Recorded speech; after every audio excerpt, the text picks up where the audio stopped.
오늘 주일 예배 참석하신 여러분들을 주님의 이름으로 환영하고 축복합니다. 참 내가 다 본다고 하는 것 같아도요, 안 보이는 게 참 많아요. 여기 계신데 늘 그냥 여기 계셨으니까 안 오셨네 이렇게 된 거죠. 지난주에는요, 정수기가 안 보이는 거예요. 여기 있잖아요. 그래서 치우셨나 보다. 그러고 있는데 저 보이는 거에서 언제 또 설치하셨지? 이야, 그게 작은 것도 아닌데. 참 그러기 때문에요, 내가 보는 게 전부도 아니고요, 내가 듣는 게 전부가 아닌 것을 우린 늘 기억해야 돼요. 근데 마치 전부인 것처럼 말을 하고 전부인 것처럼 판단을 합니다. 오늘 주신 이 말씀 속에서 우리가 다시 한번 주님께서 기뻐하시는 우리의 삶이 뭔지 그것을 되돌아보기를 원합니다. 지금 우리가 마태복음 5장, 6장, 7장 우리가 산상설교라고 그럽니다. 이 설교는 그냥 지나가는 사람들에게 전하신 말씀이 아니라 하나님 주님 앞에 결단하고 제자로서의 삶을 살기로 그 앞에 선 사람들에게 주시는 말씀이에요. 그러니까 이 말씀을 한 번 하신 게 아니라고 그랬어요. 거듭해서 기회가 있을 때마다 이 말씀을 전하셨습니다. 그러면서 우리가 지난번 여러분 2주 전 말씀을 기억하시면 5장 20절에 그랬잖아요. 너희가 바리새인보다 서기관들보다 더 의롭지 않으면 안 된다. 그냥 남들이 다 이렇게 사니까 거기에 비슷하게 맞춰서 남들도 저렇게 신앙생활하고 저렇게 사니까 그냥 굳이 그렇게 특별히 할 것도 없이, 그런 군대에서만 하는 일이에요. 군대 가서는 그런 얘기를 하더라고요. 튀지 말라. 잘하지도 말고 못하지도 말라. 그냥 중간이게. 왜냐하면 뭔가 한다고 그러면요, 그때부터 끝까지 그 일을 해요. 그래서 제가 제대하는 날까지 여름 성경학교 하고 왔어요. 그거 하다가 나왔어.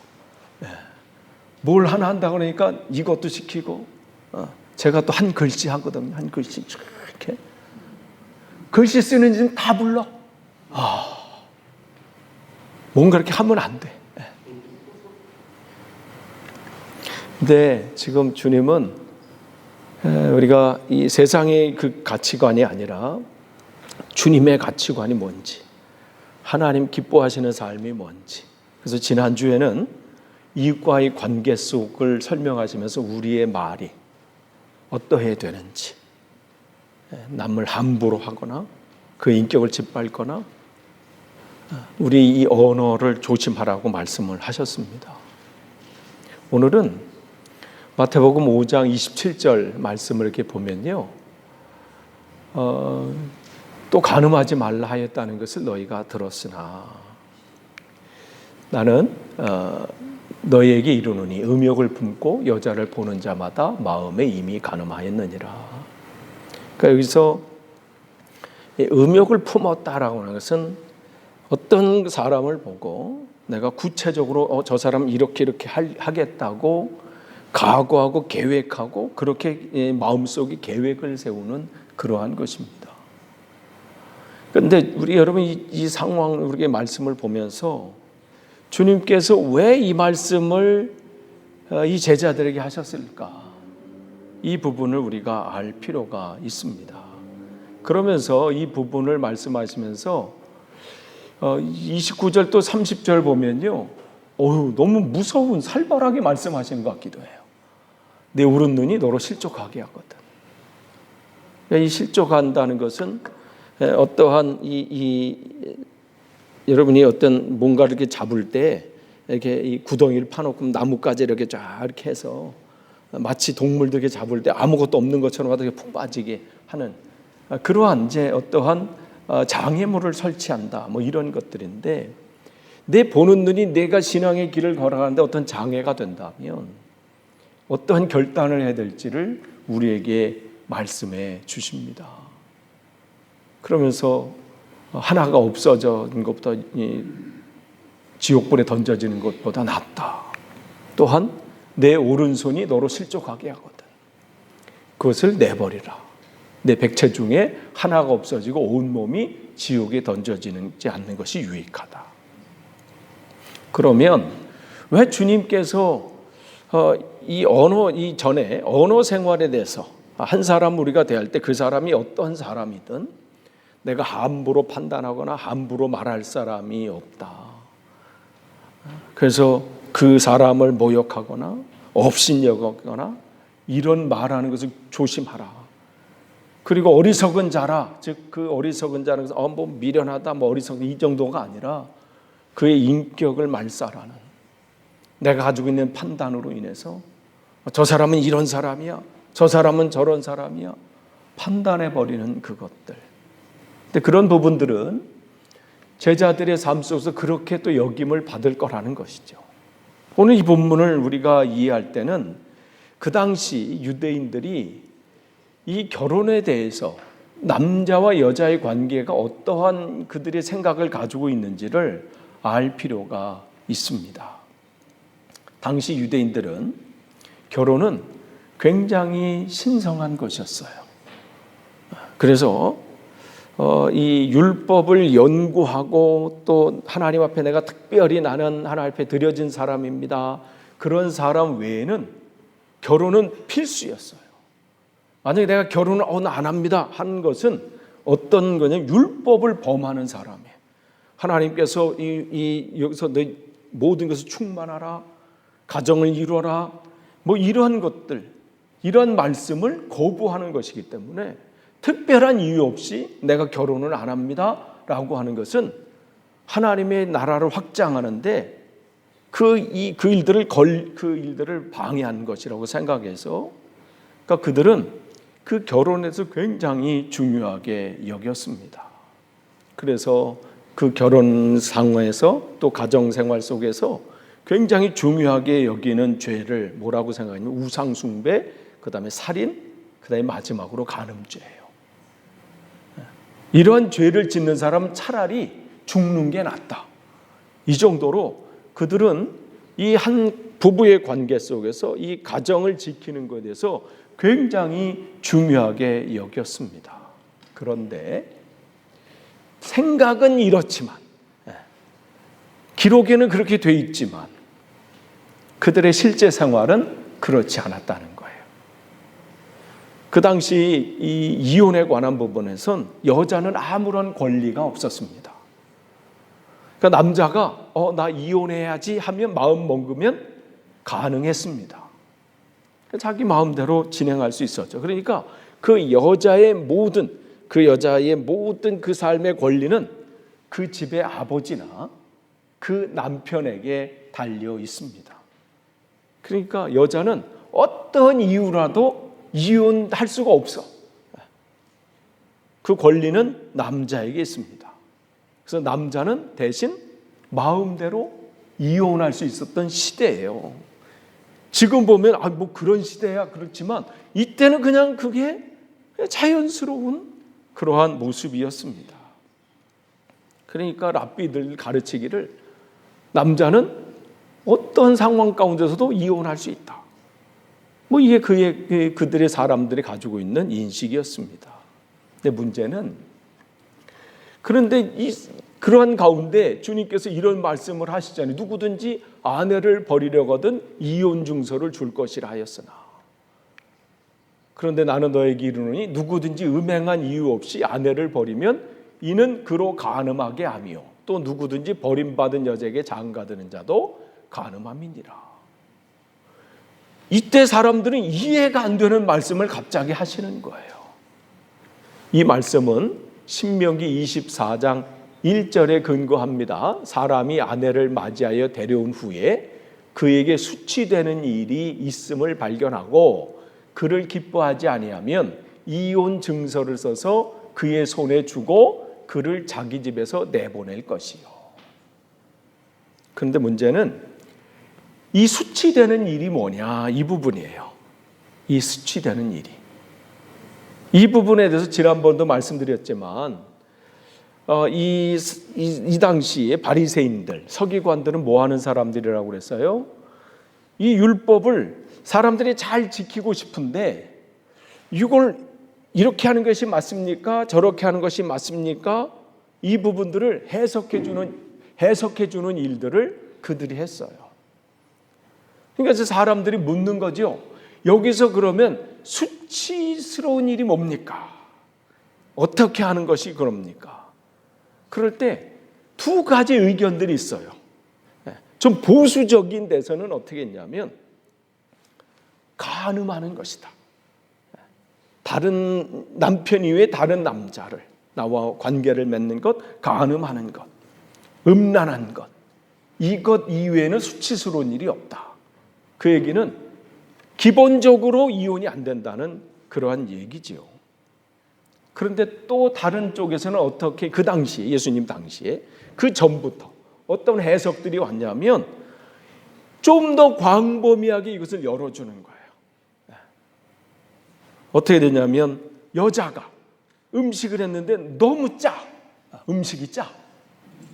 그것 때문에 남편이 기분이 상해서 그것도 이혼 사유가 된다. 지금 보면 뭐 저런 게 있어. 뭐 이렇게 할 수 있죠. 물을 더 붓거나 뭐 하면 되지. 그러니까 남자에게 얼마나 편의성을 제공했는지. 뭘 토닥거려요 누구를. 짜게 드시나 봐. 이렇게. 그렇게 열어주는 거예요. 사람들이 길을 걸어갈 때 여자가 길을 걸어갈 때 다른 남자와 이야기 나누는 것도 이혼 사유가 됐습니다. 여자가 말이 많은 것도 이혼 사유가 됐어요. 남편 보는 앞에서 시아버지, 시어머니를 흉보는 것 이혼 사유입니다. 그러니까 이 수치스러운 일을 뭐냐 했을 때 계속해서 풀어줘. 그러니까 남자들은 어느 걸 더 좋아해요? 이쪽을 해석해 주는 사람을 너무 좋아해. 그러니까 어떻게 하나만 걸려봐. 그러면 어떻게 너는 끝이야. 그러니 이 여자는 늘 그 안에서 불안한 삶을 살 수밖에 없는 거예요. 이혼 당한다는 것은 그냥 끝나는 게 아니라 뭐 이혼 당하면 나 혼자 막 살지가 아니라 이 당시는 직업 자체를 구할 수가 없습니다. 먹고 살 일이 막막해요. 그래서 이 주님께서 이 말씀을 통해서 성경에서 계속해서 가난한 사람 그 누구냐 할 때 누구를 도와줘야 되느냐 특별히 그래서 이 11조를 걷어서 그 일들을 누구를 도와준 거예요? 이 레위인들 즉 하나님 말씀을 연구하고 가르치는 사람들 그들은 땅을 분배받지 못했잖아요. 그럼 그들은 어떻게 살아가요? 나머지 땅을 분배받았던 그 이스라엘 지파들이 자기 10의 1조를 그들을 위해서 쓰는 거예요. 그러니까 그들은 각 그 받은 것을 가지고 어떻게 하나님의 뜻을 잘 가르치고 설교하고 이 일들을 감당하는 겁니다. 또한 그들이 또 3년에 한 번씩 또 11조를 거뒀어요. 그 3년에 한 번씩 거둔 것은 누구를 위해서? 과부를 위해서, 고아를 위해서, 그 다음에 외국인들을 위해서. 왜냐하면 그들은 생활력이 없어요. 즉 보험제도를 주님은 만드신 겁니다. 그때부터. 그러니까 여기서 이혼당한다는 것은 끔찍한 상황이 오는 거예요. 그러니까 거기서 숨죽이면서 살 수밖에 없어요. 그러니까 이렇게 점점 해석해주고 이러한 일들이 넓혀져 가니까 예수님 당시에 와서는 이혼이 너무나도 쉬웠어요. 그냥 마음만 먹으면 바로. 그래서 어떻게 해요? 여기서 말한 것은 이혼 증서. 종이에 이렇게 뭘 하다가 사인만 하면 돼. 증인 2명만 있으면 돼. 2사람 불러가지고 내가 여기다가 나 이혼합니다. 이렇게 딱 써서 전해주면 보셨죠? 2사람? 그럼 그걸로 끝이에요. 무슨 뭐 재판을 받는 것도 없고 뭘 하는 없어요. 자기가 뭘 하나 만들어서 전해주는 거. 그러면서 자기들은 어떻게 스스로 나는 그래도 자비로운 사람이야. 왜냐하면 이 증서를 줬으니까. 이거 안 주고 그냥 내보내면 이 사람은 아무 데서는 뭐 할 수 없습니다. 다른 사람과 뭐 결혼할 수가 없는 거예요.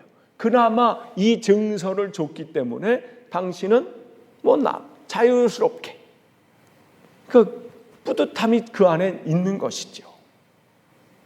그러니까 그러한 것, 그러니까 주님께서 이 말씀을 하시는 거예요. 당신들은 이혼 증서를 줬다는 것을 들었으나, 그러니까 이 정도 되니까요, 예수님 당시에 가정생활은 정말 붕괴되는 거예요. 여자들이 결혼해서 굉장히 두려워합니다. 왜 두려워해요? 갔다가 무슨 꼬투리로 음식을 짜게 한다거나 말이 많다거나 수다스럽다거나 참 성격이 까탈스럽거나 그러면 다 이혼 사유가 되는 거야. 그러니까 할 때도 이게 혹시 남편에게 잘못 보여서, 그러니까 결혼하는 것에서 굉장히 꺼려해. 그런데 꺼려한다고 안 하면 어떻게 돼요? 율법을 저버리는 자야. 이 땅에 충만하라는 그 하나님의 말씀을 어기는 자가 되니까 이러지도 못하고 저러지도 못하고, 그야말로 이때의 삶은요, 정말 자기가 내가 누구인지 이런 걸 잃어버리는 그러한 삶이었습니다. 그러니까 이러한 상황이 어디서부터 영향을 받은 거예요? 그 전에 이 헬라 시대부터, 즉 그리스 그 문화부터 계속해서 이들에게 왔던 것이, 겉으로는 하나님 말씀대로 지키려고 하는 거지만 자기가 편한 것, 자기가 더 유리한 것, 이런 것들을 다 얻어서 사람들은 그것을 해석해 주면서 사람들에게 어떻게 하면 인기를 얻을까, 어떻게 하는 것이 사람들이 더 좋아할까, 이런 것을 하다 보니까 진짜 하나님이 기뻐하시는 것이 무엇인지는 제대로 가르치지 않는 겁니다. 요즘 시대가 이러니까, 이런 설교하면 사람들이 안 좋아하니까, 요즘 시대에 무슨 지옥 얘기를 하고, 요즘 시대에 무슨 심판이 있다고 얘기하고, 요즘 시대에 그냥 사람들이 듣기 좋은 얘기, 위로하고 격려하고 좋은 게 좋은 거다, 이러한 시대였어요. 그리고 다 그렇게 사니까. 근데 그 당시 문화 자체가 결혼 이외에 다른 여자와 이렇게 관계를 맺고 하는 것에 대해서 그것을 악으로 생각하지 않았습니다. 그러니까 그러한 문화적인 상황 가운데 그나마 자기들은 어떻게, 그래도 나는 양심상 다른 여자는 거들떠보지 않고 내가 내 아내를 잘 돌보고 있고 함께하고 있는데, 이 사람이 그 수치되는 일을 했기 때문에 나는 이혼 증서를 주고 나는 보내는 거야. 그러면서 자기는 하나님 앞에 괜찮은 사람이라고 생각을 하는 겁니다. 그 당시 시대, 유대뿐만 아니라 그 주변의 시대 상황은 애인 하나 정도 갖고 있는 것, 이것은 악으로 생각하지 않는 그러한 시대였습니다. 또한 위의 지도층들은 그 당시 고급 창녀라고 해서 그냥 일반 이런 사람들이 아니라 정말 똑똑하고 언변이 있고 그러한 여자들과 같이 교제하면서 자기의 삶의 고민에 대해서 그에게 조언도 받고, 이러한 일들이 있었습니다. 그러니까 철학가들도 한 사람 정도는 그러한 정말 그냥 그럴듯해 보이는 여자를 한 사람 정도는 가지고 있었어요. 에피쿠로스도 그렇고 소크라테스도 그렇고, 그것은 왕도 마찬가지예요. 알렉산더 대왕도 마찬가지고, 결국은 그 사람이 알렉산더가 죽은 다음에 다른 그 부하의 신하의 또 부하가 돼서 애굽을 통치하는 왕비까지 됐습니다. 그러니까 그 당시엔 그게 문화였어요. 지금은 이해가 안 되는 그런 상황들이지만, 또한 그 당시에는 결혼에 대해서, 이혼에 대해서 어떤 법적 절차가 필요 없었습니다. 그냥 이혼 증서만 주고 우리 이혼하면 끝나는 겁니다. 그러한 시대예요. 그러한 시대에 주님께서 이 말씀을 하시는 거예요. 아무도 얘기하지 않았던 말씀, 아무도 이러한 것에서 터치하지 않았던, 지적하지 않았던 이러한 시대에 주님께서 이 말씀을 하시는 것이죠. 제자의 삶이 어떠해야 되는지, 사람들이 다 그렇게 산다고 해서, 지금 시대가 그렇다고 해서 거기에 휩쓸리고 그것을 따라가고 보통 다 이렇게 사니까 그렇게 사는 것이 아니라고 우리에게 말씀해 주십니다. 그러니 한 가정, 부부를 얘기하면서, 남자와 여자의 관계를 얘기하면서 그리스도의 삶이 어떠해야 되는지 그것을 우리에게 말씀해 주시는 겁니다. 남들은 다 그렇게 누리는데 왜 우리는 꼭 이렇게 되는가? 그 제자의 삶은 특별해야 된다는 거예요. 저와 여러분은 그저 이 세상에 휩쓸려 사는 사람들이 아닙니다. 하나님께서 우리를 부르신 분명한 목적이 있습니다. 출애굽할 때에 왜 그들에게 애굽에서 나올 때 왜 그들에게 누룩 없는 빵을 먹이셨습니까? 어쩌다 보니까 누룩 없는 빵 얘기하신 게 아니지요? 제가 출애굽기를 강의하면서 말씀을 드렸어요. 누룩 없는 빵은 뭘 의미한다고 그랬어요? 세상의 가치관을 따르지 않는 삶을 얘기한다고 그랬어요. 보통 빵을 만드는 것은 누룩을 넣어서 부풀게 해서 그래야 맛이 있고 그래야 좋은데, 그것을 말씀하시는 것은 이제 이 출애굽을 떠나기 전에, 애굽을 떠나기 전에 우리의 삶은 결단하라는 거예요. 내 삶은 그저 그냥 그런 삶이 아니라 나는 주님 앞에 이제는 세상의 가치관을 따르지 않고 온전히 주님의 가치관을 따르겠습니다.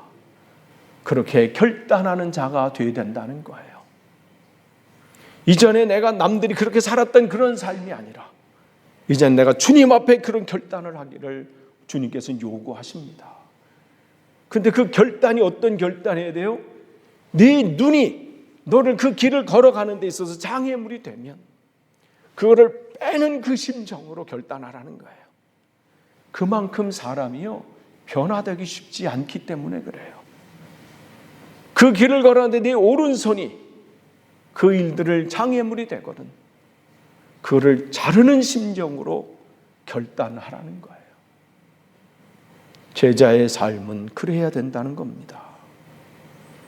그렇기 때문에 주님은 이 제자의 삶이 더 나은 의의를 우리에게 말씀해 주시고 그리스도인의 삶의 조건이 무엇인지를 또 말씀해 주시는 겁니다.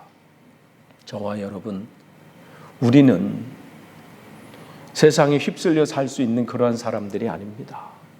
남들이 다 그렇게 사니까, 요즘 시대는 다 그렇게 하니까, 다른 교회도 다 그렇게 하니까 그런 것이 아니라 주님께서 기뻐하시는 것이 무엇인지 늘 분별하고 내 삶 속에서 늘 점검하면서 그 길을 걸어갈 때 주님께서는 그 일들을 비록 나 혼자 걷는 그 길일지라도 주님 그 가운데서 우리를 기뻐하실 겁니다.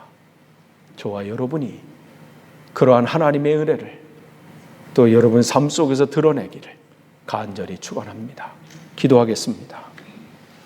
하나님, 무너져 가는 세상 속에서 주님은 온전히 세우라고 말씀을 하십니다.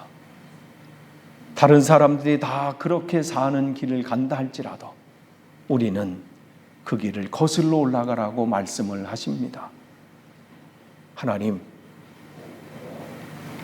우리를 붙잡아 주셔서 쉽고 편한 길이 아니라 주님께서 기뻐하시는 길을 가기를 원합니다. 그 길이 때로는 어려울 수도 있고 불편할 수도 있고 힘겨운 결단이 필요할 수도 있습니다. 그러나 주님께서 기뻐하시면 그 길을 갈 수 있는 믿음과 용기 또한 허락해 주시고 아무도 그렇게 살지 않는다 할지라도 나는 그렇게 살 수 있도록 주님 인도해 주옵소서. 예수님의 이름으로 기도하옵나이다. 아멘.